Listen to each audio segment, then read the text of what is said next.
Court here now with your forecast.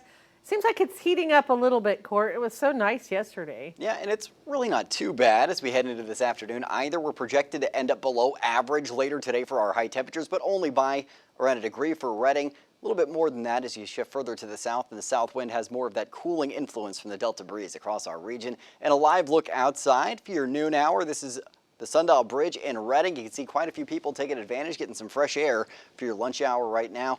Blue skies for the most part overhead with just some thin clouds dropping north into the Shasta County area so far. Right now we're still in the 70s across the board for the valley. It's mid to upper 70s at that, flirting with the low 80s in Redding and Red Bluff, both 79 degrees.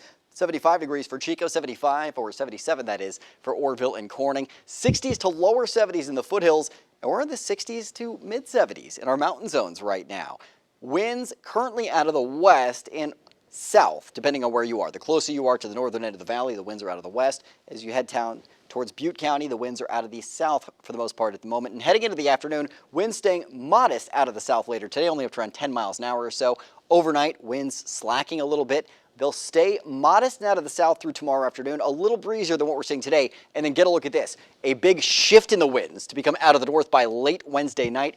30 to 40 mile an hour gusts, especially along I-5, are possible. Overnight, Wednesday into Thursday morning, still very gusty with gusts up to 40 miles an hour possible through midday Thursday, and then still north winds towards the afternoon Thursday, but they're not as strong as what we're dealing with late Wednesday or earlier in the morning on Thursday, and this is going to result in elevated fire danger. North winds are usually associated with drier air because the source of the air being transported into our region is a drier source, and then you can see the south winds kicking back in late in the afternoon, heading into your Thursday and Friday. As far as what's going on outside, heading into your forecast today, satellite and radar, you can see some thin clouds sagging south into Northern California right now. As we head through the day today, we're still mostly sunny, but low pressure off the coast and along the coast, leaving us with enough moisture being pulled north into our region to give us the threat of some active weather later on today. So thunderstorm activity not out of the question, mainly from Lassen County to the south and the southern Cascades and northern Sierra. Looks like the best bet is going to be Lassen and northern Plumas County for active weather later today. Clearing out overnight, sunny for the most part on Wednesday,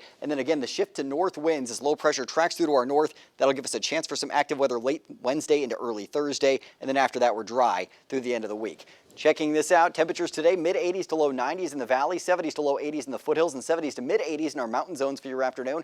Your Storm Tracker 7-day forecast for your weekend's always in view. Tomorrow looks to be about a degree shy of today. Breezy north winds and low to mid-80s in the valley Thursday, lower 80s Friday, and then very fall-like weather for your first fall weekend. 70s to low 80s by Sunday with low to mid-70s and a chance for showers.